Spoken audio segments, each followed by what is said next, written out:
everybody. Thank you for being here this morning for this discussion of the war on drugs, which seeks to put local conceptions and understandings into a kind of wider conversation with people working both on regional issues connected to the war on drugs in Central and South America, but also to peace and conflict studies more generally. Before we get underway this morning, it is customary at events, public events at the University of Manitoba, to begin by acknowledging the land that we're on. The University of Manitoba campuses are located on the original lands of the Anishinaabe, Cree, Oji-Cree, Dakota, and Dene peoples, and on the homeland of the Métis Nation. We respect the treaties that were made on these territories. We acknowledge the harms and mistakes of the past. And we dedicate ourselves to move forward in partnership with Indigenous communities in a spirit of reconciliation and collaboration. My name is Muller. I am the director of the Peace and Conflict Studies graduate programs, and it is my privilege to be here today to share in this information exchange. Today's event is a collaboration between the Peace and Conflict Studies program, the Mauro Institute for Peace and Justice Studies, and the Peace and Conflict Studies Students Association.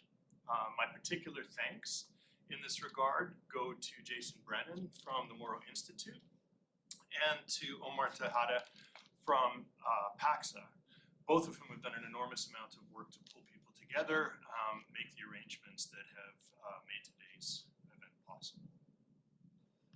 The way it's going to work today is that after I introduce our panelists, I'm going to offer a series of 3 or 4 broad questions for consideration and discussion amongst the panelists.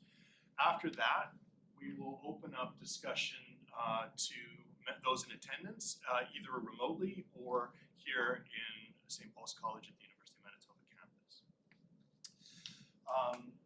My role here will be to moderate the initial part of today's events, and then unfortunately I have a scheduling conflict and I'll need to leave at the point in which the conversation becomes broader and involves questions from the audience. So my apologies in advance for departing. I won't make a fuss of it, but except in advance, I hope my thanks for the hard work you're about to do. The war on drugs is a very real constellation of problems. It isn't a single thing, it isn't a single problem. It is what I like to think of as an assemblage of problems that extends far beyond the region to involve many different parts of the world. As such, understanding it, getting a bead on it, trying to understand what solutions are appropriate in response to it is an incredibly complicated task, one that depends crucially on local understandings of what's going on and what's needed. The purpose of today's event to some extent is to help foreground what exactly is going on in the context of this thing called the war on drugs, a sloppy term by anybody's reading, that was inaugurated in the early 1970s as part of an American attempt to restrict and regulate what was an increasing number of drugs entering the country from Central and South America.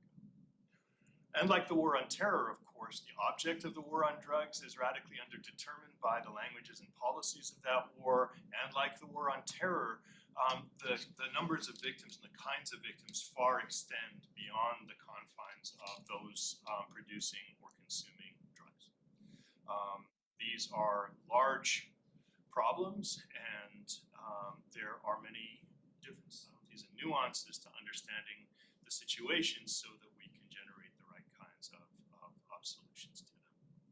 With all of that in view, I would like today to welcome Dr. María Alejandra Vélez, who is an associate professor in the Faculty of Economics at Universidad de los Andes in Colombia, where she also serves as director of the Center of Studies on Security and Drugs, CESED.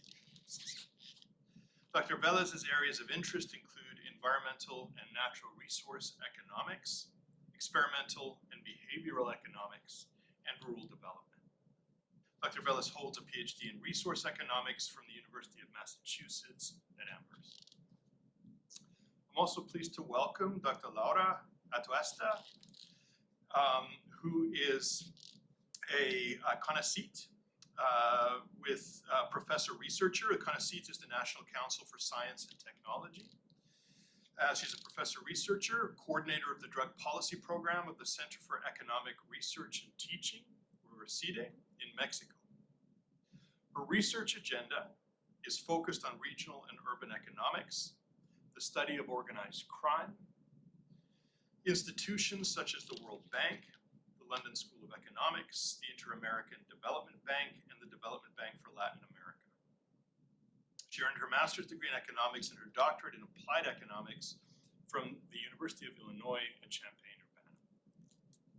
As coordinator of the Drug Policy Program, she's coordinated a book, or co-edited rather, a book on violence related to organized crime in Mexico. She's published the CIDE PPD base on events related to the war on drugs in Mexico, and has collaborated on projects on different topics, such as the drug use in adolescents, the analysis of drug policy as public policy, and the analysis of actions of the military in confrontations against organized crime.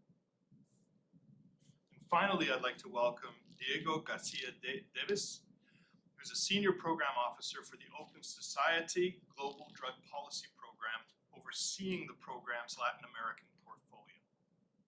He is a Colombian political scientist with 15 years of experience analyzing, mediating, and monitoring the Colombian socio-political armed conflict. In 2008, Garcia Deves was awarded a Chevening Scholarship by the UK Foreign Office to pursue postgraduate studies at the War Studies Department at King's College London. As an expert on peace building and human rights, Garcia Deves has worked for the Organization of American States, the OAS, and USAID, managing and coordinating projects in areas such as disarmament, demobilization, and the reintegration of combatants, the prevention of forced recruitment of children, and the protection of human rights. He has also conducted extensive research on issues such as the relationship between violence, narco-trafficking, and social political conflict. Garcia Deves received his BA in political science from Los Andes University in Bogota, where he also minored in law. Welcome to all of you. In order to get the conversation rolling, I would like to begin by asking each of you to say a little bit about how you came to be involved in the war on drugs in particular, what your stake is in the discussion that we're having now and in the issues obviously informing that discussion, and how this has all fed into the research work that you're currently undertaking. So I'd like to begin maybe by inviting Maria to please say a word or two about yourself and these intersections.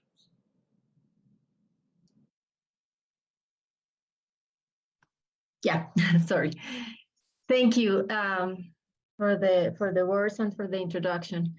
Let's see how I end up studying these issues. Well, first, I'm Colombian, and as a Colombian, we have suffered basically the war on drugs. It's impossible not to pay attention to that topic, being Colombian to start. But more connected with the research, I've been doing environmental economics and very interested in rural development. And for the last almost 20 years, I have been working in the Pacific area of Colombia, studying the collective titling that was given to Afro-Colombian communities. And at some point, basically, the coca crops arrived to that territory in which I was working. Basically, it arrived to the Pacific region because of the aerial fumigation that happened in the south of the country. And basically, as we will probably discuss later on, this aerial fumigation, the only thing that did was to push the coca crops elsewhere. And it arrived to this area. Right now, sort of like 50% of the coca crops that is cultivated in Colombia for cocaine production it's in areas that are very important on environmental terms. So that was the entry point for me. And also, I started to study how communities in the Pacific region were sort of resisting the expansion of illicit crops, but also resisting the war against drugs. So that was sort of my entry point because of the region that I was working on. And now, of course, I have brought a bit my interest, and in particular studying the substitution programs and the intersection between coca crops and rural development. So that's the sort of the story. Thank you very much. Laura, could I invite you to say a little bit about your way in? Thank you so much for having me. I am very excited to be to share this space with María, Alejandra, and Diego, all of the students and faculty of Samples College. How I ended up in Mexico doing research on the Mexican war on drugs. Well, first of all, I'm not Mexican, I'm Colombian. So I never planned on living in Mexico. And I began studying Mexico when I landed here in this country. I did my PhD in regional economics in the US. And in my dissertation, I analyzed the consequences of conflict in the Colombian internal migration. But one cannot study internal migration in Colombia without considering forced displacement and the effects of conflict and illegal drugs on household location decisions. So I ended up analyzing also the effects of violence, specifically on households' welfare. Then I graduated and I worked in the Inter-American Development Bank in Washington, D.C. for a while.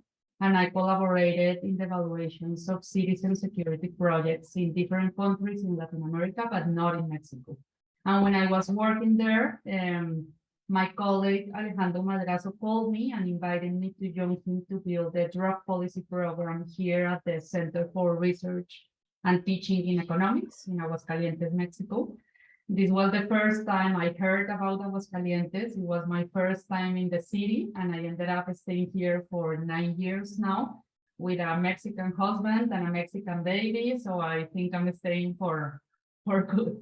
So since I arrived here, I started studying the effects of militarization of public security in the country and the structure and fragmentation and diversification of organized crime. And of course, all the negative consequences that organized crime has had on the society, including displacement, disappearances, homicides, and how the criminal groups involved in the daily activities of the Mexican population every day. So that was my involvement with Mexico. Wonderful, thank you very much. Diego, how did you come to these Adam, thank you. And thank you to the university for the invitation.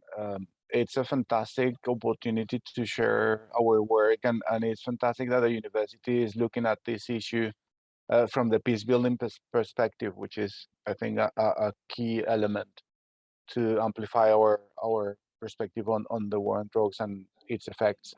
I'm also Colombian, so you know, by being Colombian throughout and living throughout the 90s, our teenagehood, we were highly impacted by the effects of the drug cartels, the well-known Pablo Escobar violent actions against civilians. Later on in my professional career, I had a sort of an aha moment while I was demobilizing right-wing paramilitaries, which profited from narco trafficking, and understanding the linkages between armed conflict, violence, and drug dealing, end up being a sort of a goal in my professional career, and engaging in sort of promoting a different perspective, approaches, and thus connecting to Open Society, the foundation that I work for, where we basically promote the idea that prohibition has caused a lot of harms, as the war on drug has done itself, and basically shedding light on different, not only the evidence, which María Alejandra and Laura are very proficient on, but also proposing alternatives to the current prohibition regime. So again, the Colombian factor, it's at play. That's fascinating. I actually hadn't realized that you shared that particular background, but in the context, it actually makes tons of sense. So, I mean, given these intersections, given the kinds of trajectories you've taken to get into the work that you're doing now and engage with the problem of the drug war in the way that you're engaging with it, perhaps then we can move into a question that I could put to all three of you and have you kind of in the same order, perhaps, just sort of run through how you would respond to or help sort of fill in some of the blanks for those of us less informed about this situation. The question that I would like to put to you is whether or not you can sort of add to our understanding of what the economic, social, and policy consequences of this war have been for Latin America. What would you say the major kinds of effects have been at those different levels, in those different contexts, in relation to this particular, let's call it a project? Maria? Yeah, let's see how to organize that very huge question. I would like to say, and to start by saying that I think that the war on drugs had a lot of cost, but those costs have been faced disproportionately by producer countries. And within those countries has been faced disproportionately by vulnerable population, meaning peasant communities, ethnic and indigenous communities, and women. And the cost of this war has been also pointless. Like if you see the data of what's going on right now, at least, for example, in the cocaine market, which is the one that I'm more familiar with, we still have something like more than 20 million of consumers worldwide, especially in North America and Europe. And we have production hectares cultivated for coca, something around more than 200,000 hectares. So despite 50 years of war against drugs, and in particular war against cocaine, we are reaching like the highest peak of consumption and production of cocaine. And the cost has been immense. Of course, illicit crops presence and drug trafficking is correlated with vulnerable socioeconomic conditions and higher levels of violence. But the state interventions that are trying to reduce supply and demand, which is pointless basically, has had a lot of cost as well. For example, increasing violence. Any intervention, either forced eradication or substitution, has increased violence as well. Violence in terms of increasing, for example, guerrilla attacks that have been documented with eradication, but also violence because the program of voluntary substitution has increased the killings of social leaders who promote that. In terms of economics, the war against drugs has basically target the most weakest parts of the value chain.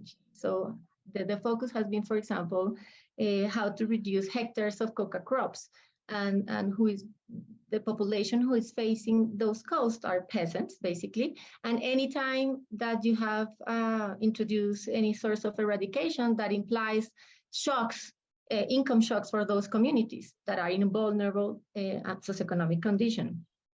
The impact has been, for example, that they have pulled their kids out of the school because that's an income shock that they cannot replace with something else. So students, their kids need to get out of the school to help with the family. In terms of institution, there has been a lot of course, corruption involved around this, and have reduced the quality of the state institution. But also in narrative, we have been criminalizing the wrong target. Peasants who cultivate coca, for example, have been criminalized, and the whole war against drugs has sort of fueled, as Laura just mentioned, like the internal conflict. Finally, and just to give the word to my colleagues, in terms of environment, something that, as I mentioned before, it matters to me a lot. the war against drug has basically keep pushing the coca crops into more important environmental areas, because given that it's basically impossible to reduce, then you eradicate coca places in some places, and because of sort of what is called the balloon effect, they move in other areas. So this is just a game in that the war against drug keep trying to reduce, but the coca crops keep pushing elsewhere. And this is a regional, I mean, I'm focusing in Colombia, but this is a regional situation. So when coca crops are reduced in Bolivia and Peru, it just increases in Colombia. When they finally reduce it in Colombia, it's increasing coca in Peru and Bolivia. And the effects that I'm mentioning, even though my focus is Colombia, it has also happened in Peru and Bolivia. Finally, I would like to say that this war on drugs has been it has created a tension between people who cultivated coca and the state. And there is a lot of lack of legitimacy of the state in those areas that because it never arrives. And when it arrives with a strategy that is only includes reducing coca crops or trying to reduce coca crops. So those are some of the thoughts about the costs of the war. Thank you. Laura, I invite you to maybe add to that very thick description of a range of harms that are being done in relation to the war on drugs. What would you like to add? Well, I agree with Maria Alejandra. The war on drugs is like a never-ending story. Like we start the war, we start with some problems, and then those problems get worse and worse, and then we get another problems, and then the problems displace from one country to the next, and everything is a mess right now. I think in Mexico, most of the costs are associated with the militarization of public security, like the prohibition policies in the country under the framework of the war on drugs were implemented through the militarization of public security that started in 2006 with the administration of Felipe Calderón. Since then, criminal groups have grown exponentially, and they have generated several negative consequences associated with the criminal violence. Right now, 16 years later, after the beginning of the war on drugs in the country in 2006, the number of homicides is reaching historical levels with no precedent, I think. There are more than 100,000 disappearances in the country, most of them not being investigated by the authorities because the Mexican authorities don't have the capacity to investigate all those crimes. And local communities are being displaced from regions because they don't feel secure. And these are just a few examples of how Mexico is right now regarding criminal violence and the social effects of criminal violence on the population. So the war on drugs, and I think specifically the militarization of public security, I think the causal mechanism to explain how the militarization creates this social cost is because militarizing the public security causes frontal attacks of security forces on criminal groups, and the profits of the drug business are so high that groups start fighting with each other, competing with the market. So the violence, the local violence, increase exponentially. So this intervention of security forces broke the status quo of the criminal groups and increased the competition and clashes for controlling the specific territories. So just to provide an example, in 2006, approximately 10 drug trafficking organizations were in the country. Most of them were involved in the drug business. But in 2020, we identified more than 150 criminal groups. Some of them are not only interested in the drug business, some of them are not even commercializing drugs, but they are diversifying their illegal activities, including extortion, human and migrant trafficking, oil and gas robbery, and mainly fighting with other groups to control economic activities in specific territories. So the war on drugs has caused consequences that right now are impossible to solve. just by regulating drugs or ending the war drugs. It's not, as you said at the beginning, it's not just ending the like finding magical solutions to end with this war. I think the problems created by the organized crime in Mexico are beyond this point, and now we are facing a monster with several heads that is almost impossible to control or to eliminate. However, we can start by changing current drug policies, and we can pass from prohibition to regulation. So the Mexican government will take control of the market, and taking this control away from criminal organizations that are still interested in the trafficking or commercializing drugs at the local level. So that will cut the revenues of criminal organizations, and that will weaken the financial structure they have. So I think it is time to change the paradigm, and it's time to start thinking not about the war on drugs, but the specific solutions for specific countries that are of interest of the population.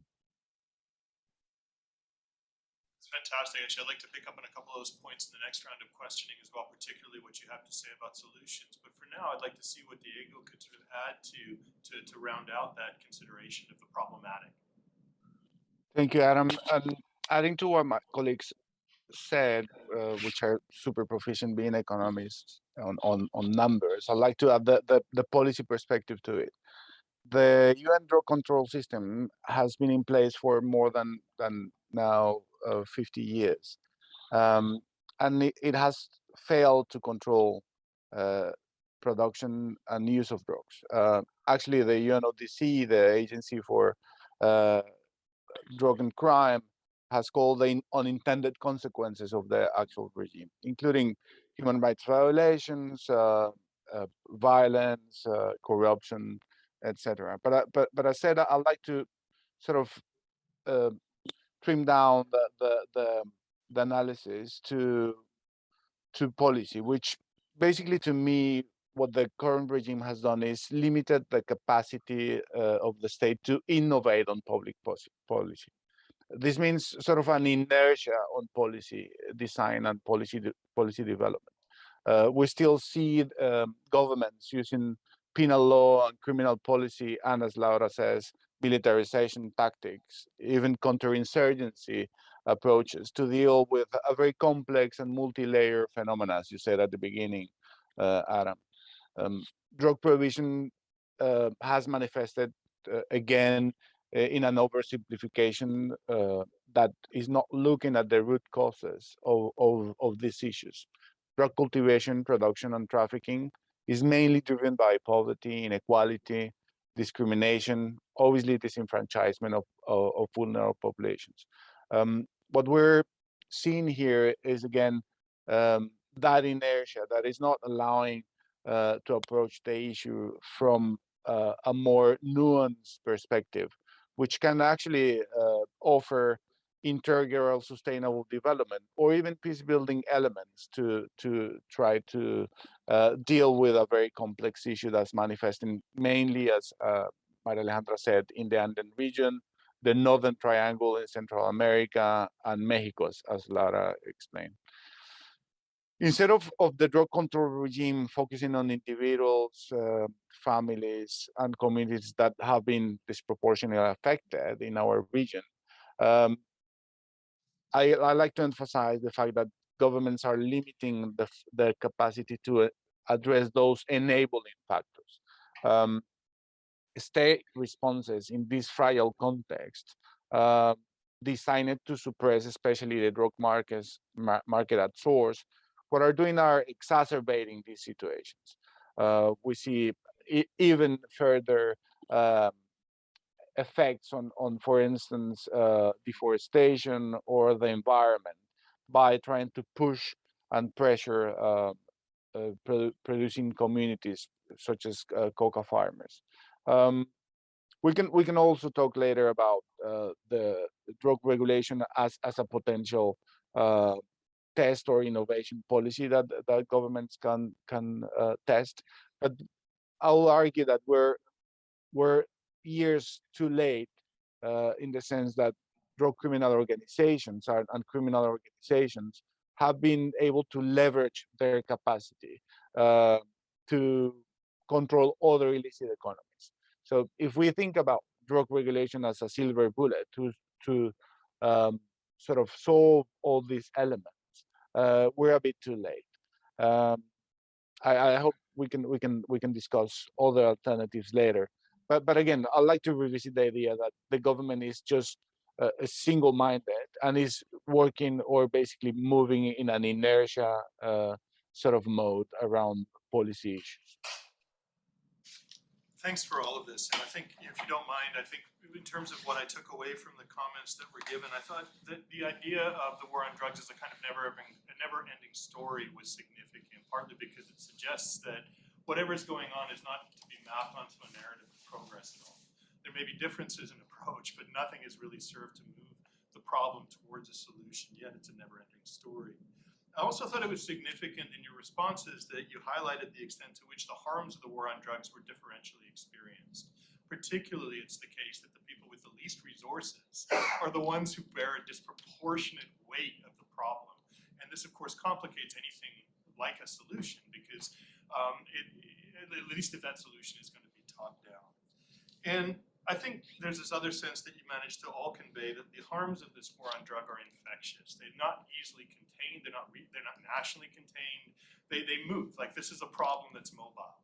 And that, of course, presents challenges for tackling it, because, as you say, you can stamp out one particular plantation in one area, and then it just sort of reemerges in a different area, and it doesn't actually impede the problem at all.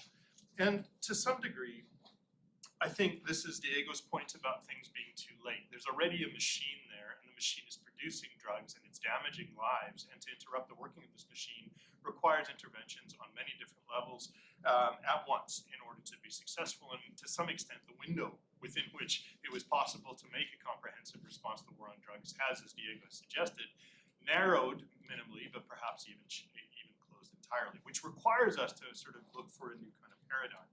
It's with that in view, then, that I kind of want to go back to a point Laura was making during her response, and then use that as the basis for a question about what we do, like what the solutions are here. So, I mean, there's a version of the question which is, what can we do now? Why is now a time where something is new for us to do? But my question, actually, given what you've been saying, is also partly, what does the ending the war on drugs mean? What are we talking about when we talk about solutions? How do you understand that language, right? And then, given your understanding of that language, what it means to end the war on drugs, is there something unique about now that makes it a good time to implement new kinds of strategies and new solutions? So if you could comment a little bit upon the what we do question. And in the back of my head is a concern, maybe, that what I've heard more or less, maybe Maria, a little bit less from you, but is the idea that the solution is top down, that it involves policy, it involves government. Now, of course, it has to at some level, but within a Paxi kind of frame like the one we're in here, we're looking for bottom up. And I'm interested in knowing, like, what these different levels can do by way of solving or resolving this problem. So please go ahead. Can you just maybe say a little bit about what you take a solution to be, and then, why now, and then who gets to do the solving work? So Maria, we can start with you. I mean, why now, and what is the plan? Well, I think that one thing that has changed in the last years, or the last decade perhaps, is that I think that Western countries are finally, I mean, Europe and some European countries and some of the states of the US and in Canada are finally decriminalizing consumption. And I think that, of course, decriminalizing consumption, well, is the first step in reframing the war on drugs. It's assuming the consumption issue as a health problem, and that's a good start. However, that, of course, cannot be the end of the story, because then the focus is to keep criminalizing producers and producing countries. But I think that the whole change on decriminalizing consumption is a good start, and I think we are moving there massively. And I think at some point that contradiction between facing the consumption issue as a health problem, but keep criminalizing producing countries are going to have to end soon, because you cannot maintain that contradiction anymore, no?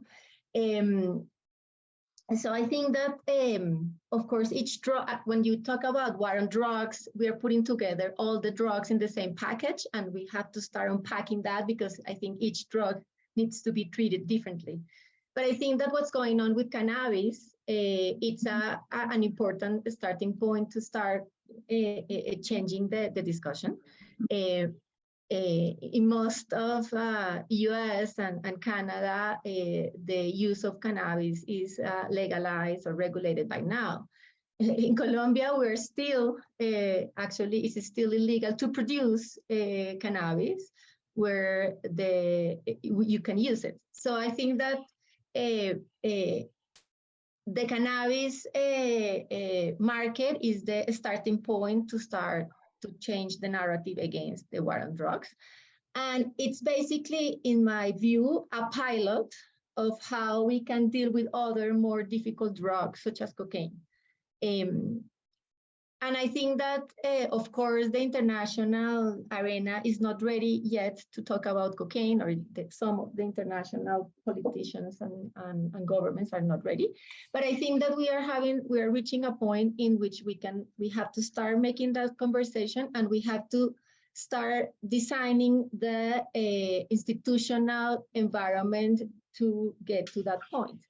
And, even like, well-known opinion platforms such as The Economist 2 weeks ago or 3 weeks ago were starting to push again for that idea and saying, like, Biden is too timid and needs to regulate cocaine as well. So I think that from left to right, there is already like an atmosphere that starts to push for that idea. I don't think we are ready for it, of course, at international level. But now we have sort of progressive left presidents in Colombia and in other countries of Latin America. And I think this is not the moment to start designing like a market that could potentially regulate cocaine in the future, we're not going to end this war against drugs.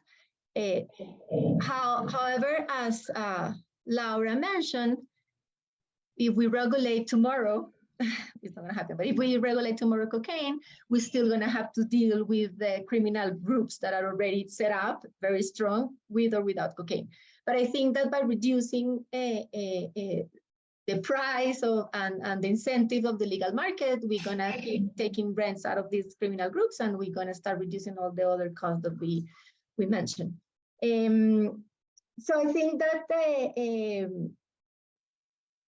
there's a lot of things that we can start doing. And as you said, it's not only top-down solution. I think that bottom-up solution as well are very interesting to discuss. For example, I think I've been studying lately what is going on with Bolivia and the social control of the coca market. I think that communities can start by sort of designing systems to control the coca market and to sort of contain the expansion of illicit crops. And I think that type of systems are things that we can learn from. And I think that we can start doing other things, such as one of the costs that we didn't mention, that I think that is important to mention, is that prisons in Latin America are overcrowded by minor crimes related to drugs. So, for example, a new criminal policy, paying attention to what's going on in the prisons. I think that in Colombia, the data is like 1 out of 4 detentions are because of drug crimes, minor crimes, especially for women. So there is a lot of things that we can start doing now in that front to reduce the prisons problems in Colombia and Latin America. There is a lot of things that we can do in Latin America as well about facing, designing a harm reduction strategies for consumption, and start building the institutional setup to eventually decriminalize or at least regulate, better regulate the cocaine market.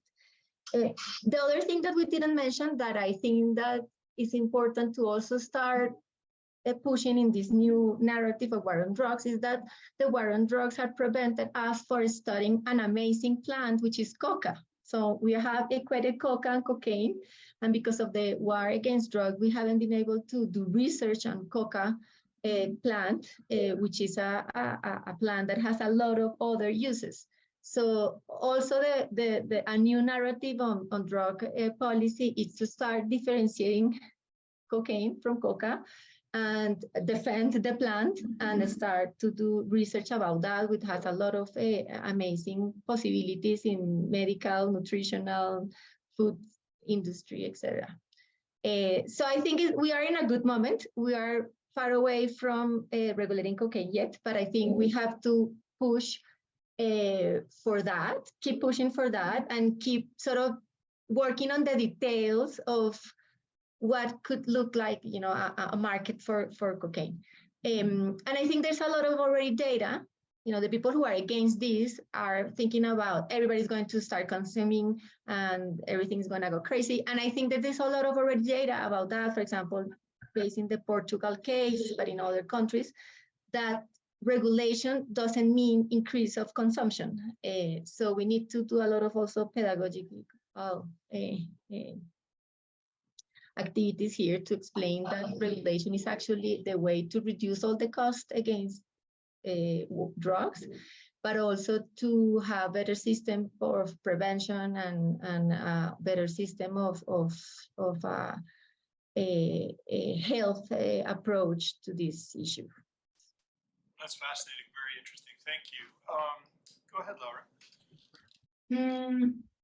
Well, before I start talking about the solutions, well, you said something that was very interesting, following our previous responses about the war on drugs being like a balloon effect or being infections, you know, like we do something in one specific region and then something else happening in another neighboring region. Maria Alejandra mentioned that something like that happened when coca was prohibited in Peru and Bolivia, and then Colombia started growing their own coca and producing their own cocaine. And I think it's happening right now in Mexico, and this is just an example of how this is a never-ending story. So in Mexico, the Mexican criminal groups were importing fentanyl from China, and then moving the fentanyl to the US. But with the COVID-19 closure of the boundaries, they couldn't import any more fentanyl from China. And right now, the Sinaloa cartel is producing their own Mexican fentanyl that is a lot cheaper, a lot faster to produce, and then they are moving that to the US. So we are facing a new drug opium crisis that is worse than before. And this is everything like a never-ending story right now. I don't know if cocaine is in the top market right now, but I think it's opium, and it's not heroin, but it's fentanyl that is more dangerous than before. So we have to change the paradigm. As I said before, the longer we wait until we change the strategy, the harder it will be to solve the violence problem in Mexico and Latin America. I'm gonna focus on the problem of militarization of public security, because maybe I'm biased, but I think this is one of the main problems of violence that we have right now. And the use of the military is producing that all these civilian tasks that were done by the police before are done by the military, and the police is abandoned. They don't have any budget. And usually police are the first respondents when something happened, and if the police is not available, citizens don't have a mechanism that works when their lives are in danger. So I think we have to separate the discussion and talk about, well, we have two different wars in Mexico. One is the wars against criminal organizations, that this war is fought by the military, and it has consequences regarding violation of human rights, fragmentation of organized crime, diversification of criminal activities, and so on. Academic papers have already proven that a frontal attack on organized crime groups that is done in Mexico by using the military multiplies the number of groups and consequently increases criminal violence. But there's a second war, and this is very worrisome. That is a war that is fought by Mexican citizens. Small gangs, like a lot of groups, are not big drug trafficking organizations, but are very, very small urban gangs. So these small gangs are fighting to control the urban territory and are threatening the population every day, extorting small businesses, killing citizens. And the main violence we face right now in Mexico is this type of violence. On average, Mexico reports having 90 homicides per day. And in October this year, the country achieved a record on the number of homicides in this administration. So we are in our worst moment regarding violence. And as I said before, not all these homicides are a direct consequence of clashes between the military and criminal groups, but they are an indirect consequence.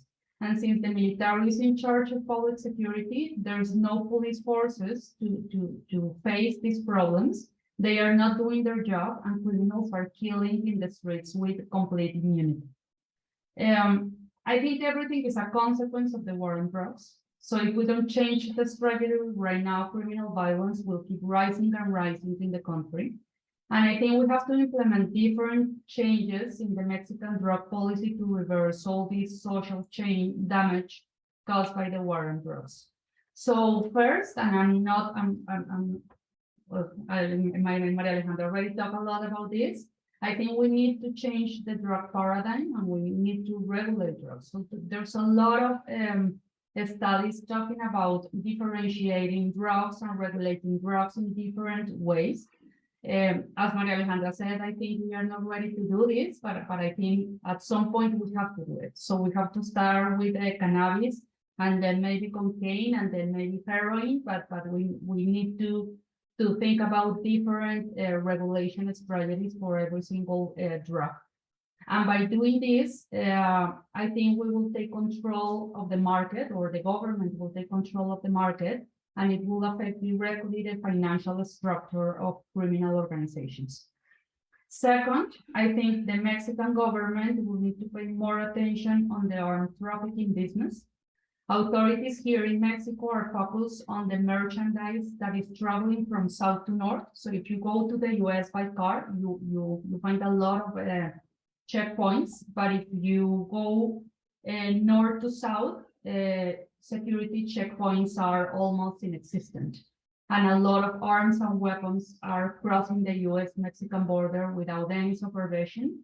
And criminal groups in Mexico, they have a lot of weapons. I think some of them are more, or well, I think they are more lethal than the military itself.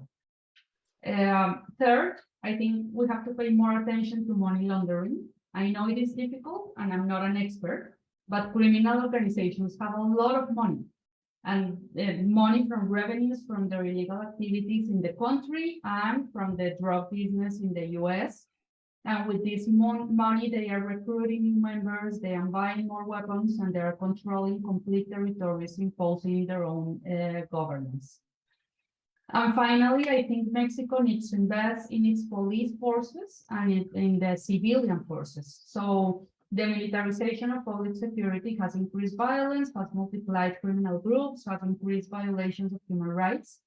But public security is a civilian activity that should be conducted by civilian forces. And by investing only on the military, we abandon these forces, including the police. We are criminalizing consumers, and we are not able to treat consumers or drug consumption from a health perspective. As María Alejandra said, all of them are criminals, and all of them are going to jail just because they are consuming drugs.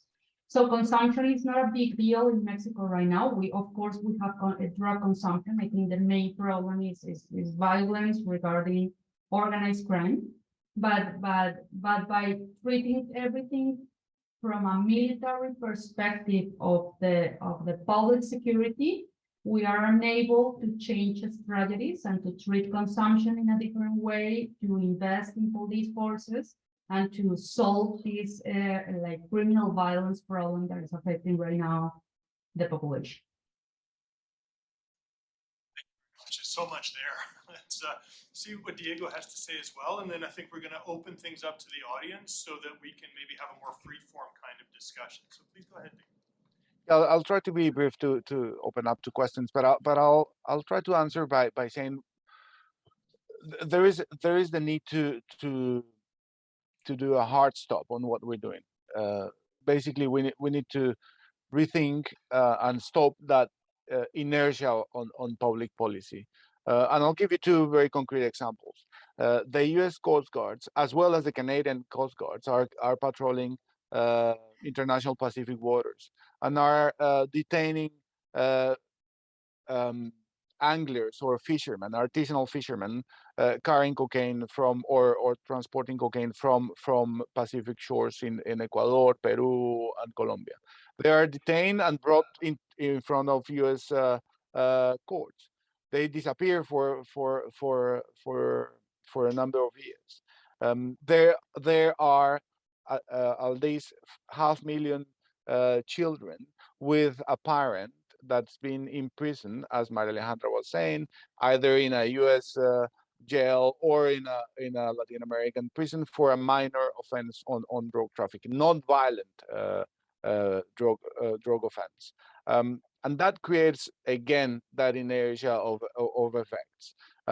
What I'm saying here is that either we do a hard stop or we continue replicating the phenomena. I celebrate again the fact that the institute, the university, and the conflict and peace studies are thinking about this issue. It doesn't happen in a silo. There is at this moment, I think the question is interesting in the way that sort of suggests that this is the right time. It's been always the right time to end the war on drugs. The enormous amount of evidence of the perverse effects, we've mentioned just a few of those, have at least had an impact on the public lens around the utter failure of the war on drugs. But even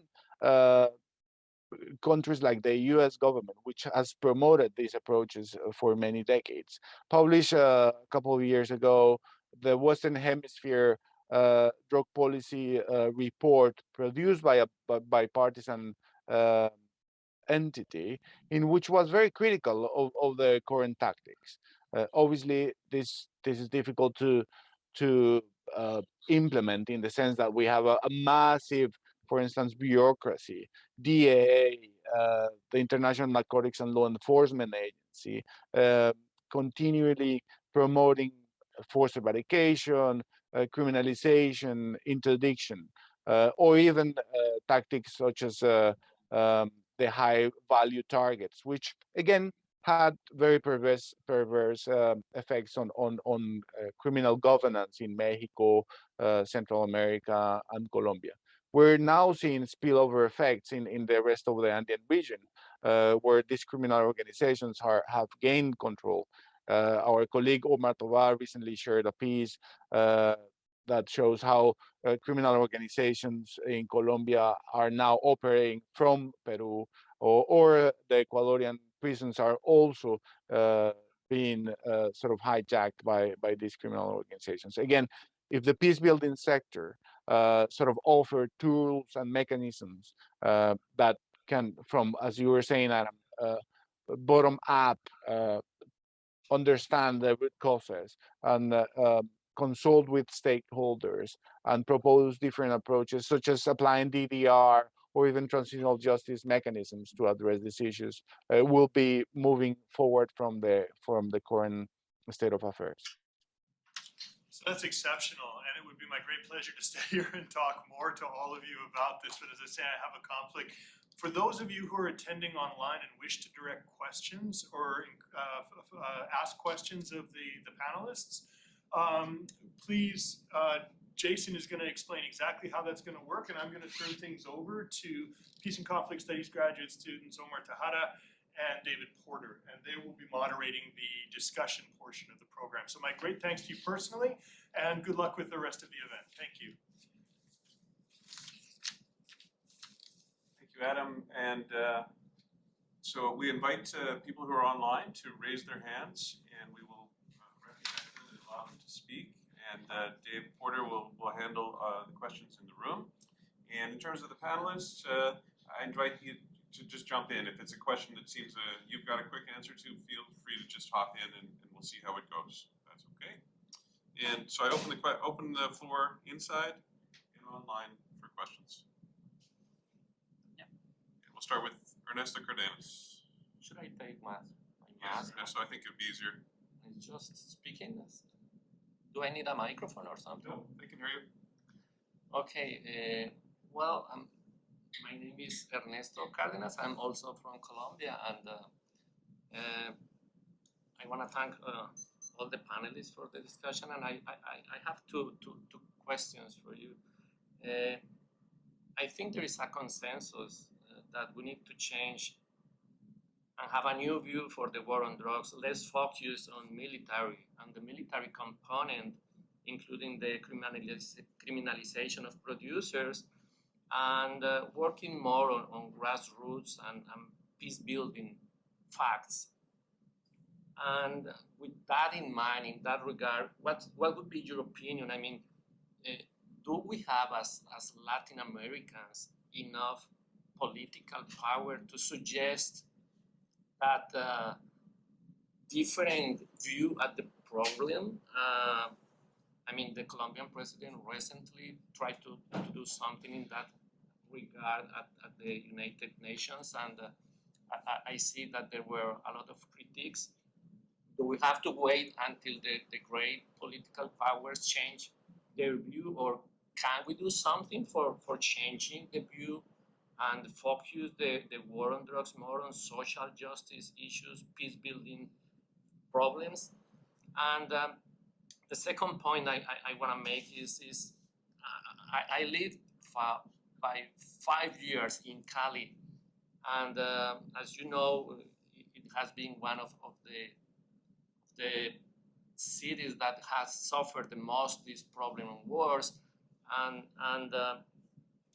I think there is a silent, huge cost or consequence of this war on drugs, which is something called the narco culture, meaning that people and people related with the business of drugs have no respect for formal institutions.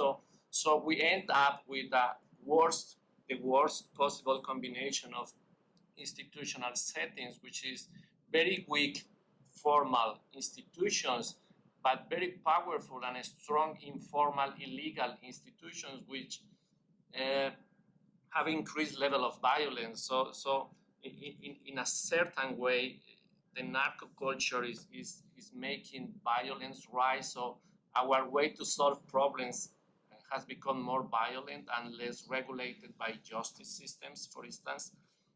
So thank you. Hope to be clear with the comments.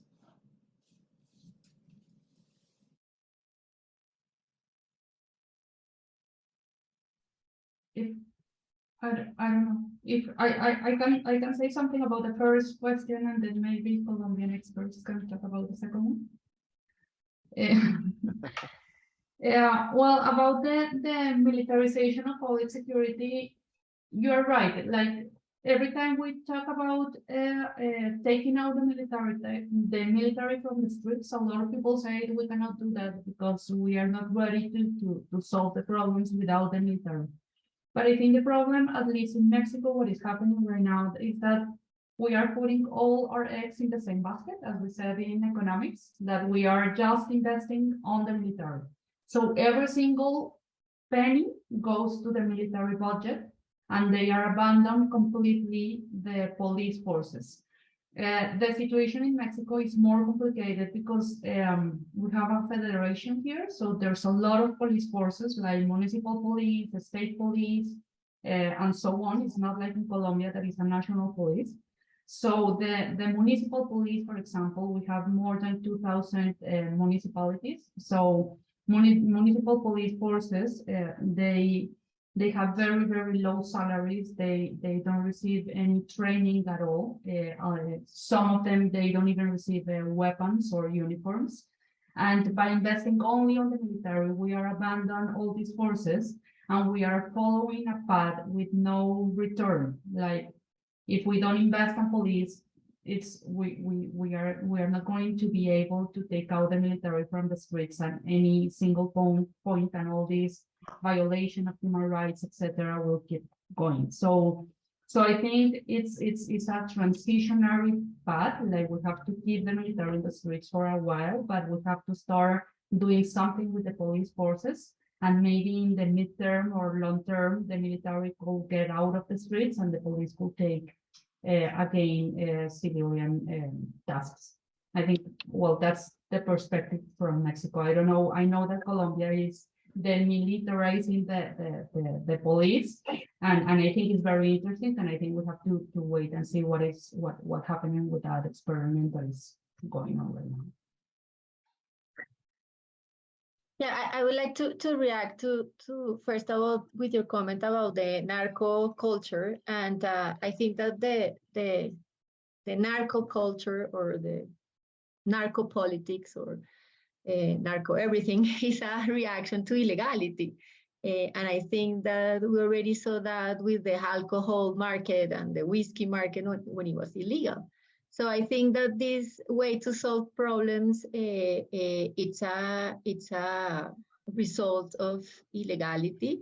And as we mentioned before, of course, once we regulate, it has taken so long and criminal groups are already well settled, it's not gonna be eliminated. But I think that by regulating the markets, you can start reducing those, that violence that's around an illegal market. But we have to also acknowledge that the connection between legal and illegal activities in Colombia are not very strong. You know, the cocaine money must go somewhere else, no? And cattle ranching is connected, construction is connected. The estimation is that cocaine market in Colombia accounts for something like 2% of GDP, which is twice of the GDP of coffee, which is other products. So, of course, there is a revolving door with legal and legal activities, and we just have to do something about it. Regarding your question or your comment about if we have to wait until US or other countries to sort of agree with the need of a new narrative on the war on drugs. So I do think that, I mean, I'm not a politician, of course, so maybe this is a very bad advice, but of course, I do think that South American countries need to raise their voice as a bloc. So Colombia cannot be alone with this, to coordinate their resistance and their voice in the United Nations and all the other spaces with Bolivia and Peru, Brazil, Mexico. Of course, we need to go in a block and to keep raising the issue that this war against drugs are costing us much more than other countries. So I think we cannot wait. I think that I mean, personally, I'm glad that President Petro has raised this many times. However, what he's saying internationally doesn't necessarily connect what is happening at national level, which is another thing. But I do think that we need an international voice that keep raising the point that this war against drugs cannot be continued as it is. Regarding the role of the police and I do think that part of the new narrative of the war against drugs is that the police needs to be there to protect communities from criminal groups. And that means also, for example, in the case of the strategies to keep reducing the illegal crops, the public force needs to be there to protect communities. And I think that new narrative needs to be needs to include that. In Colombia, there are like 4,000 police officers dedicated to counter narcotics. We need to start thinking what is their next role if regulation is going to happen someday. So this is huge, and I think we need to start building all the details of what a new narrative against drug will look like, including the role of the police, including the role of an eventual market. But I do think that if we end up with a regulated market, in the case of cocaine, this violence and sort of narco culture way to solve things are going to get reduced, including corruption to the system, etc. However, even if we regulate tomorrow, we're gonna keep having an illegal market, and part of the strategy need to be in how to reduce that illegal market, even in the future. I'll just add to very quickly to have time for more questions. Definitely, there are tools that governments use to put pressure on especially Latin American countries, producing and transit countries both. There is this certification tool that the U.S. State Department has that issues a certification to each country on whether they collaborate or not with the counter narcotics policy, and that's sort of a carrot and stick type of policy.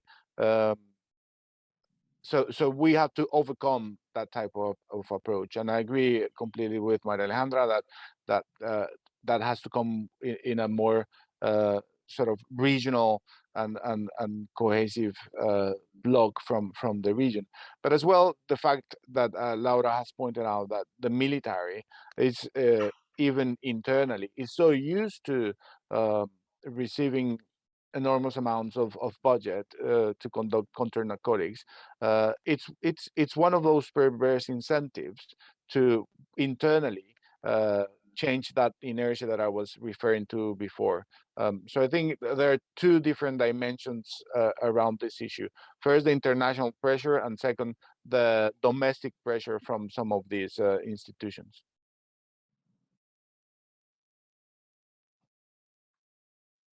Okay, thank you.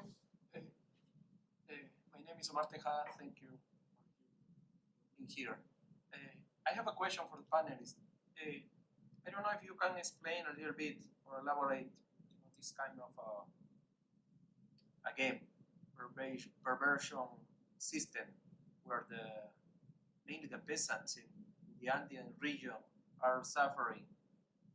And I want to focus in the Andean region because I think we have to start from the bottom up, you know. I know Mexico is suffering a lot. There is actually a bloodshed in Mexico, which is kind of tragic.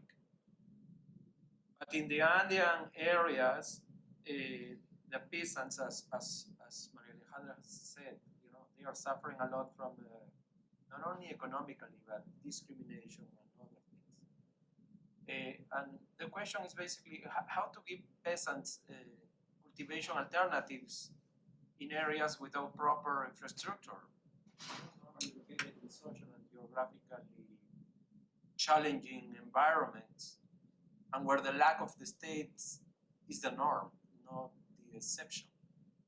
So I don't know if you can elaborate a little bit about that.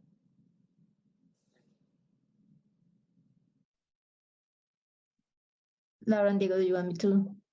Okay, go ahead. I think I cannot hear you very well, but I think you were saying about a strategy in the sort of substitution program. Yeah.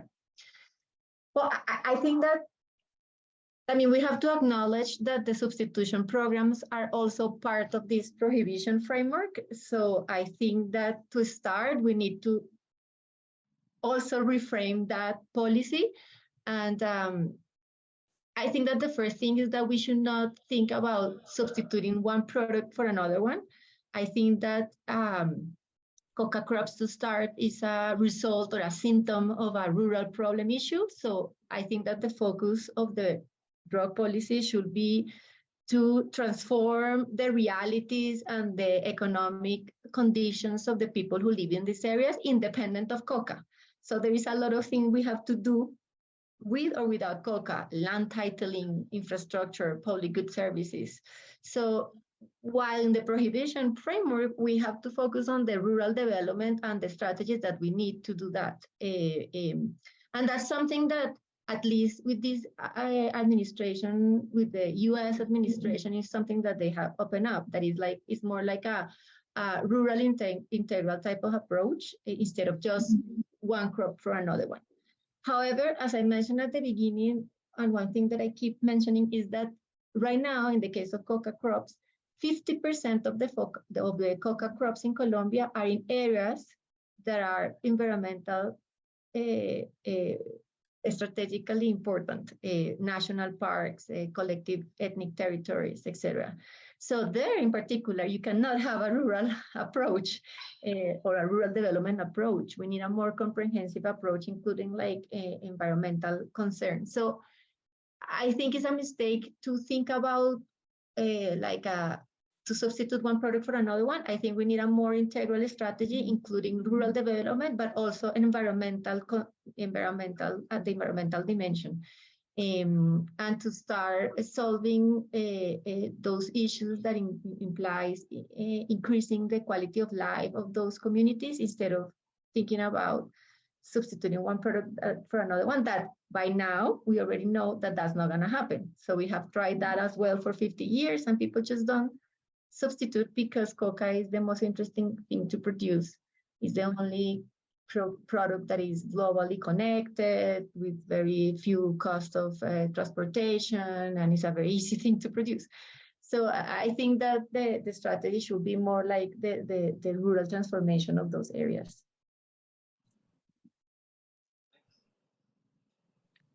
And I'd like to add, build on María Alejandra very quickly. That also applies to Mexico, which is, and it's a message that the university can help us sort of promote, which is international cooperation agencies are normally promoting alternative development or substitution as the way to solve these issues. So and it's similar to the Mexican context.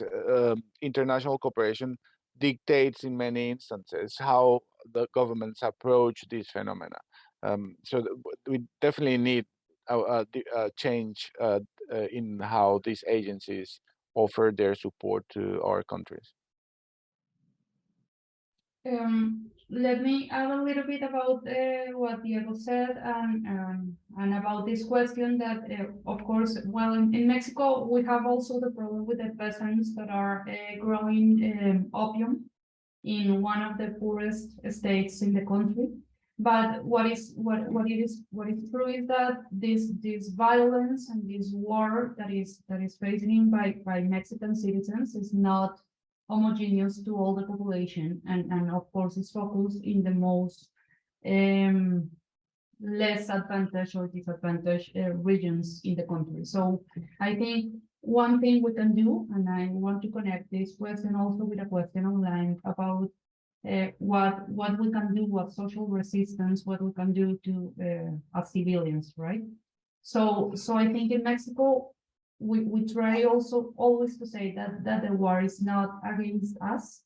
Like, people is getting killed in Mexico, but they are not going to kill me because I'm not doing something wrong. And we used to stigmatize victims, saying they were killed because they were on something, they were doing something, they were involved with something, and that's not completely true. And because we are more like economic advantage than people that is getting killed. We think we are living in a parallel reality, and it's not true. It's a word that is everywhere. So I think we have to start understanding the conflict and understanding that most of these victims are victims. They are not killed because they are part of these criminal groups, or because they are selling drugs, or because they are part of the legal business, but because they are in the wrong place at the wrong time, and they were killed, right? So if we start like familiarizing ourselves with this violence without making excuses saying the war is happening somewhere else as it's not happening here, I think we start making like conscious, we are getting more conscious about what is going on in the country and what is going on about the violence.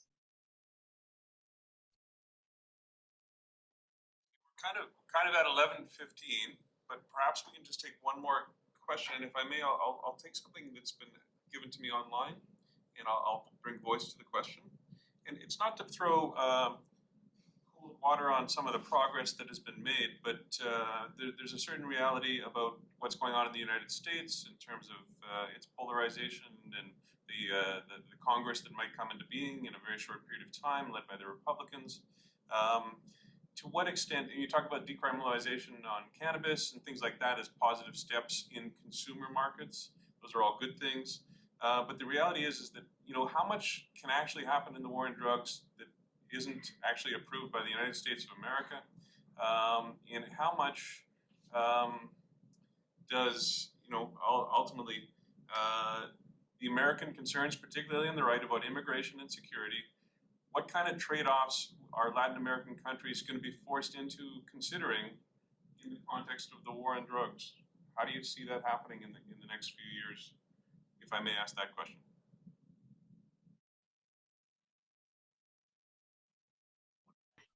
Okay, that's a very difficult question, and also I'm not an expert in international relationships.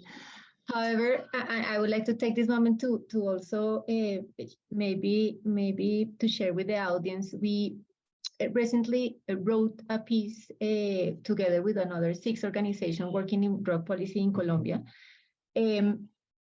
thinking basically about that question that you are saying, which is like what we can do while prohibition framework maintains, and so we don't also break our relationship with the US. And I think that Colombia and other producer countries can start to take some steps without harming the international relationship, but working towards a future regulation. But there are things that we can keep doing now, that we can start doing now with the principle of saving lives in Colombia.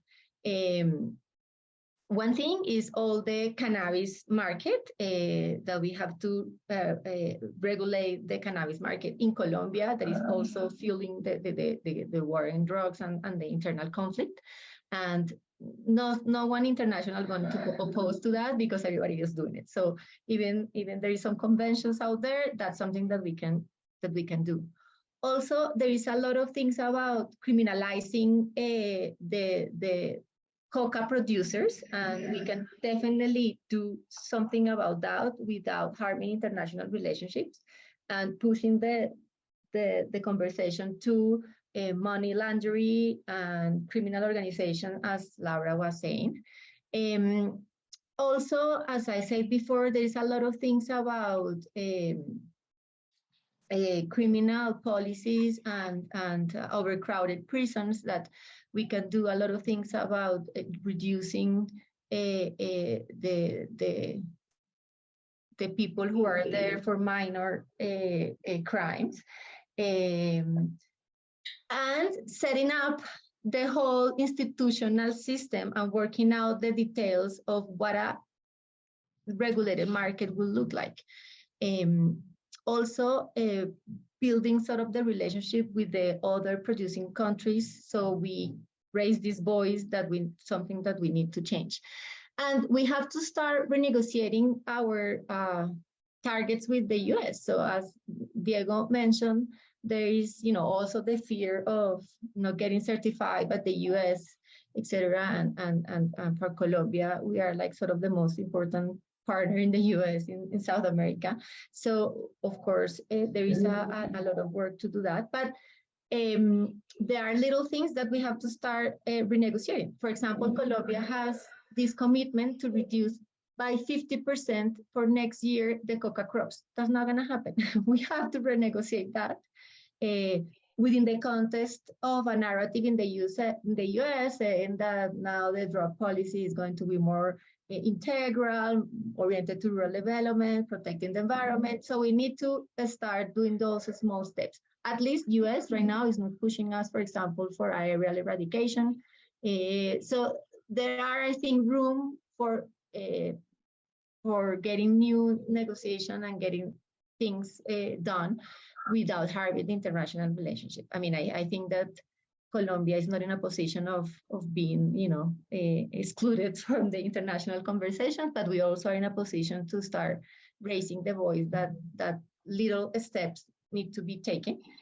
And the first one, as I mentioned before, is to decriminalize the coca production and the role of coca peasants. And I think that's a little battle that we can win without harming international relationship. And actually there is a law right now in the Congress to have a differential approach for those coca producers.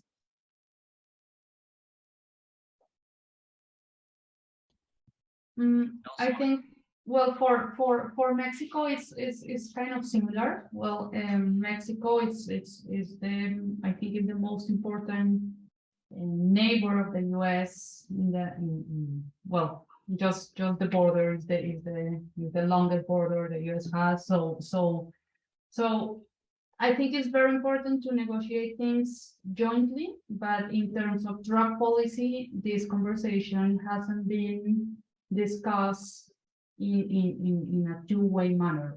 And just to give you an example, the U.S. was able to legalize consumption of cannabis faster than whatever Mexico has trying to do it for a very long time. So the regulation of cannabis is very, very slow in Mexico, and in the US was very, very fast. So I think as Maria Alejandra said, we have to take care of this relationship because the US is very, very important for these countries.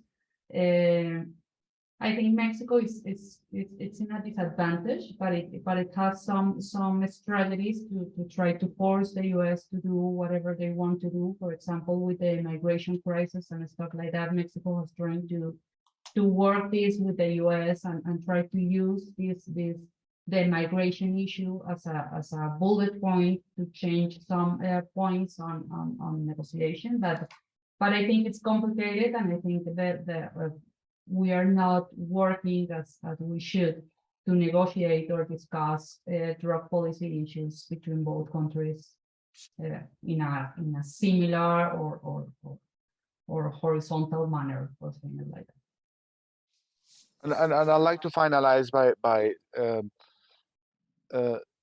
suggesting the following reflection, which is the need to measure the success of drug policy differently, and actually a drug policy that works.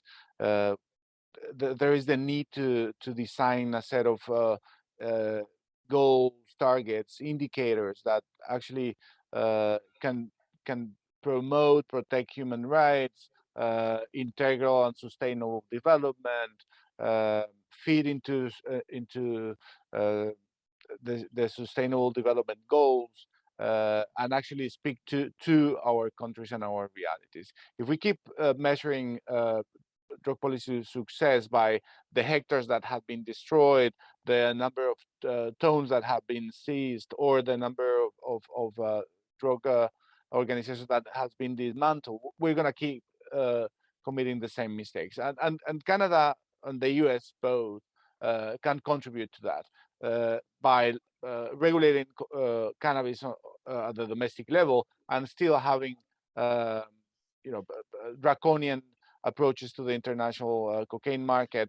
There is that disjunction between the reality on your souls and your domestic policies and the inflicting the harms in our geographies.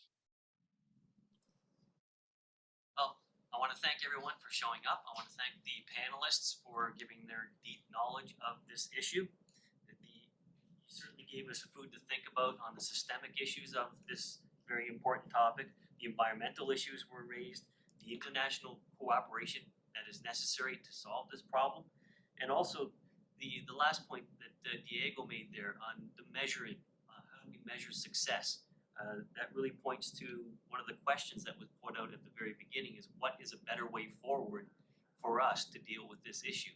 And from all the information that we've just been given, we've been given some really good ways, some pathways forward, ways to look at different methods and how this issue is impacting us on a global level and also on the root cause level at the very, very, very ground level of the incidence of children, and then as children grow up and how that impacts life on a very daily basis all across this planet and in Latin America specifically. So again, thank you very much everyone for participating, and you gave us a lot of food for thought, and I hope everybody enjoys your day. Thank you.